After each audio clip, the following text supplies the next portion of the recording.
Warning. The subject of this film you are about to watch reveals a crucial secret of your life. You should watch it very attentively, for it concerns a subject that is liable to make fundamental changes in your outlook on the material world. The content of this film is not just a different approach or a philosophical thought. It is a fact, which is also proven by science today.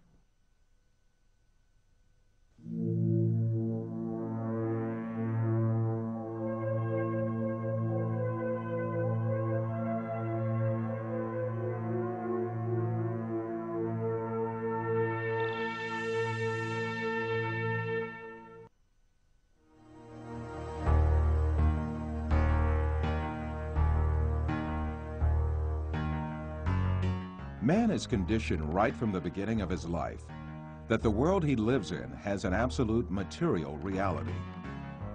So he grows up under the effect of this conditioning and builds his entire life on this viewpoint. The findings of modern science, however, have revealed a completely different and significant reality than what is presumed.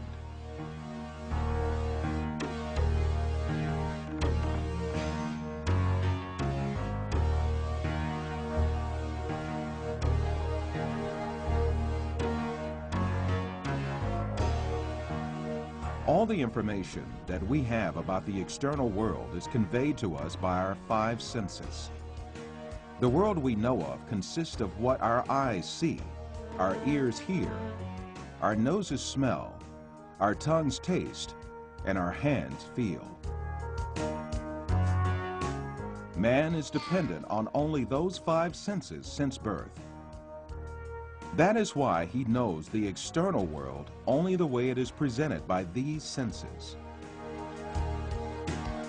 Yet, scientific research carried out on our senses has revealed very different facts about what we call external world. And these facts have brought to light a very important secret about matter, which makes up the external world.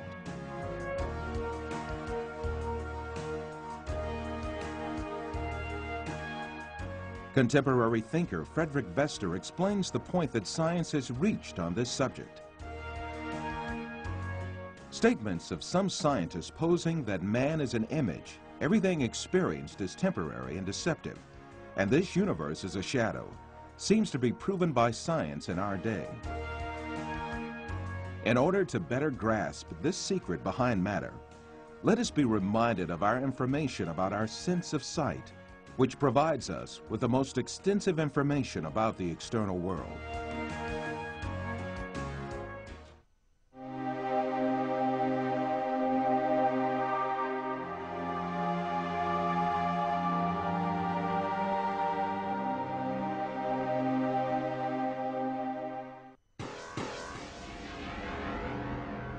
The act of seeing is realized progressively. At the instance of seeing, light clusters called photons travel from the object to the eye and pass through the eye lens, where they are refracted and focus on the retina at the back of the eye. Here, rays are turned into electrical signals and then transmitted by neurons to the center of vision at the back of the brain.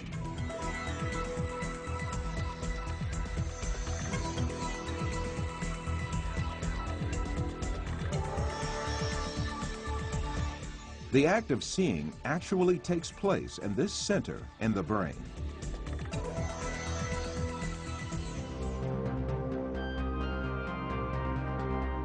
All the images we view in our lives and all the events we experience are actually experienced in this tiny and dark place.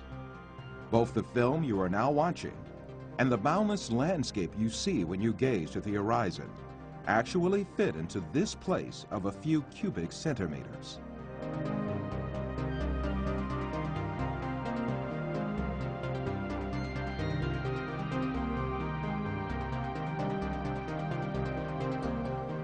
Now, let us reconsider this information more carefully. When we say we see, we actually see the effect the rays reaching our eyes form in our brain by being converted into electric signals. When we say we see, we actually observe the electrical signals in our brain.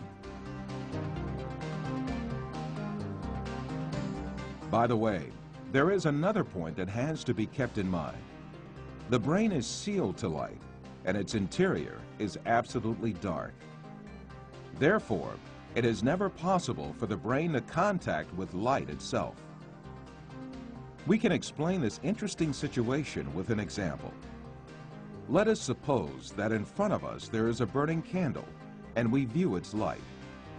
During this period, when we view the candle's light, the inside of our skull and our brain are in absolute darkness. The light of the candle never illuminates our brain and our center of vision. However, we watch a colorful and bright world inside our dark brain.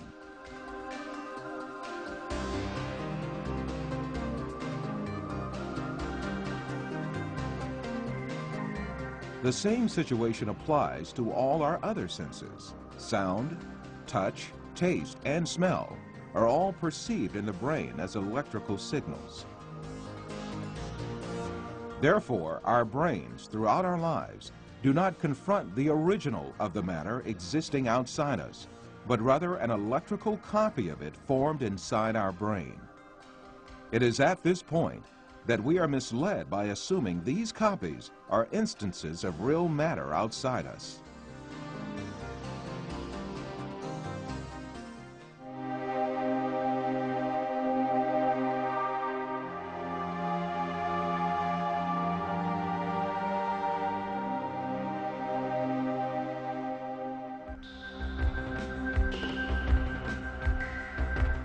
These physical facts make us come to an indisputable conclusion.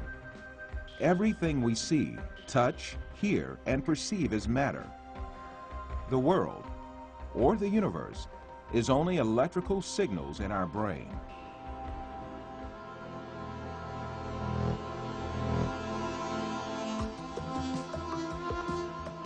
For instance, we see a bird in the external world. In reality, this bird is not in the external world, but in our brain. The light particles reflecting from the bird reach our eye, and there they are converted into electrical signals. These signals are transmitted by neurons to the center of vision in the brain. The bird we see is, in fact, the electric signals in our brain. If the sight nerves traveling to the brain were disconnected, the image of the bird would suddenly disappear. In the same manner, the bird sounds we hear are also in our brain. If the nerve traveling from the ear to the brain was disconnected, there would be no sound left.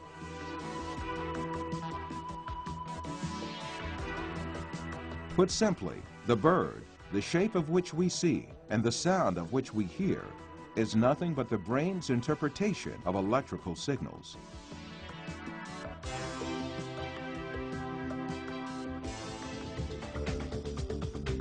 Another point to be considered here is the sense of distance. For example, the distance between you and this screen is nothing but a feeling of space formed in your brain. Also, objects that seem to be very distant in one person's view are actually images clustered at one spot in the brain.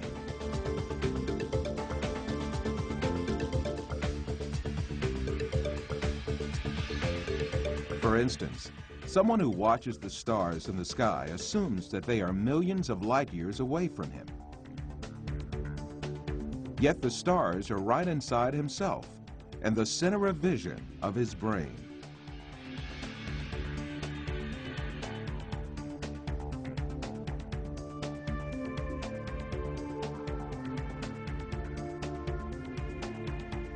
While you watch this film, you are, in truth, not inside the room you assume yourself to be in. On the contrary, the room is inside you. Your seeing your body makes you think that you are inside of it. However, you must remember that your body, too, is an image formed inside your brain. So far, we have been speaking repeatedly of an external world and a world of perceptions formed in our brain, the latter of which is what we see. However, Since we can never actually reach the external world, how can we be sure that such a world really exists? Definitely we cannot. The only reality we cope with is the world of perceptions we live within our minds.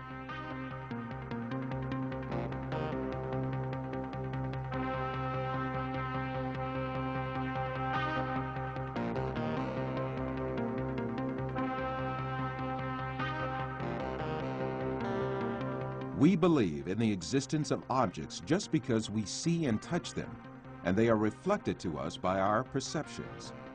However, our perceptions are only ideas in our mind. Thus, objects we captivate by perceptions are nothing but ideas, and these ideas are essentially in nowhere but our mind. Since all these exist only in the mind, then it means that we are beguiled by deceptions when we imagine the universe and things to have an existence outside the mind. To imagine matter to have an existence outside the mind is indeed a deception. The perceptions we observe may well be coming from an artificial source. It is possible to see this in the mind's eye by an example.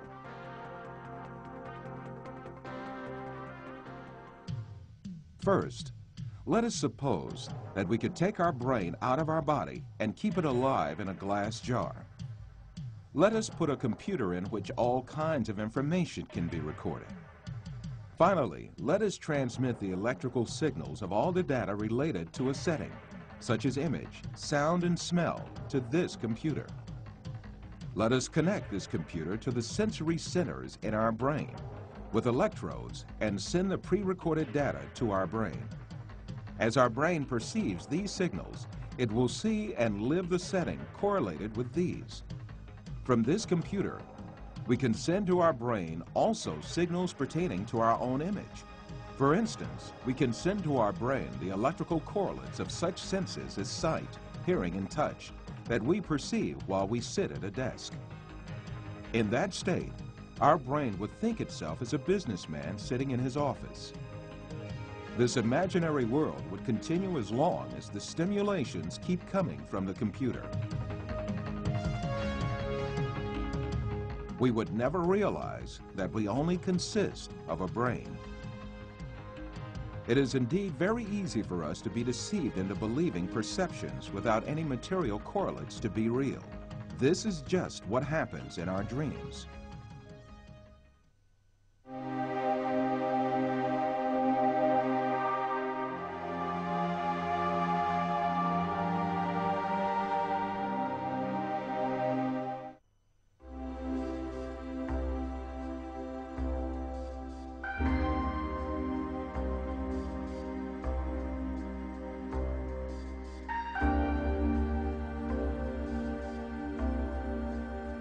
For you, reality is all that can be touched with the hand and seen with the eye.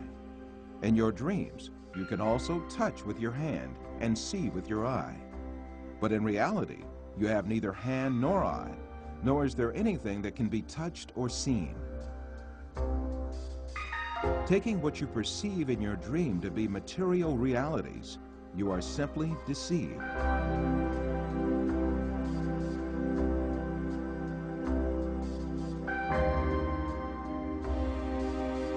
For example, a person deeply asleep in his bed may see himself in an entirely different world in his dream. He may dream that he is a pilot and command a giant airplane, and even spend a great effort to command the plane. In fact, this person has not taken even one step away from his bed. In his dreams, he may visit different settings and meet with friends, have a chat with them, eat and drink together. It is only when the person awakes from his dream that he realizes all were only perceptions. If we are able to live easily in an unreal world during our dreams, the same thing can equally be true for the world we live in. When we wake up from a dream, there is no logical reason for not thinking that we have entered a longer dream that we call real life. The reason we consider our dream to be fancy and the world is real is nothing but a product of our habits and prejudices. This suggests that we may well be awoken from the life on earth, which we think we are living right now, just as we are awoken from a dream.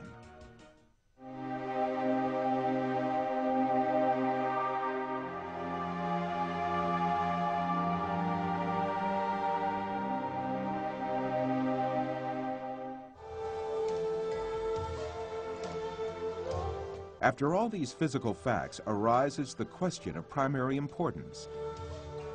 If all physical events that we know are intrinsically perceptions, what about our brain?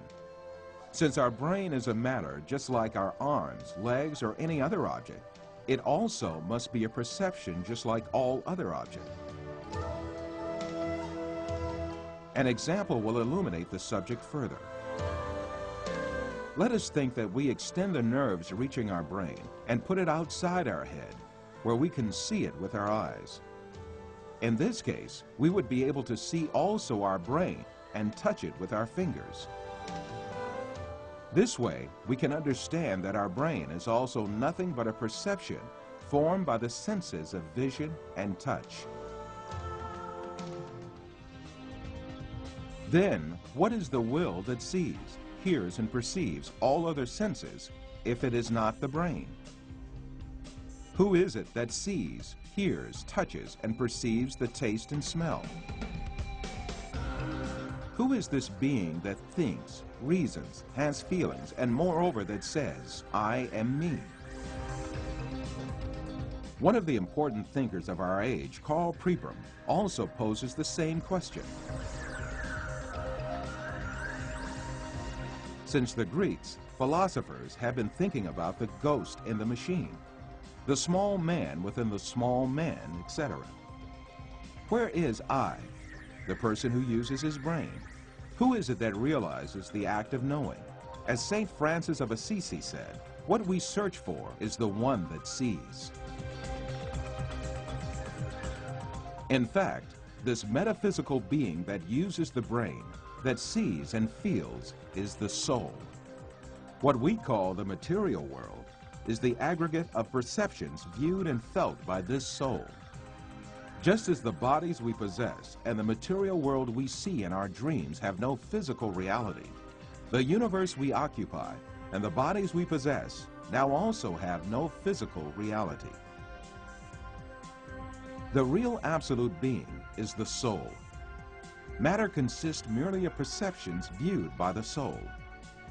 Yes, even if we start with the presupposition that matter is real, the laws of physics, chemistry, and biology all lead us to the fact that matter consists of an illusion and to the inevitable actuality of a metaphysical matter. This is the secret beyond matter. This fact is so definite that it alarms some materialist scientists who think matter to be the absolute being. Science writer Lincoln Barnett says in his book, The Universe and Einstein, along with philosophers' reduction of all objective reality to a shadow world of perceptions, scientists have become aware of the alarming limitations of man's senses.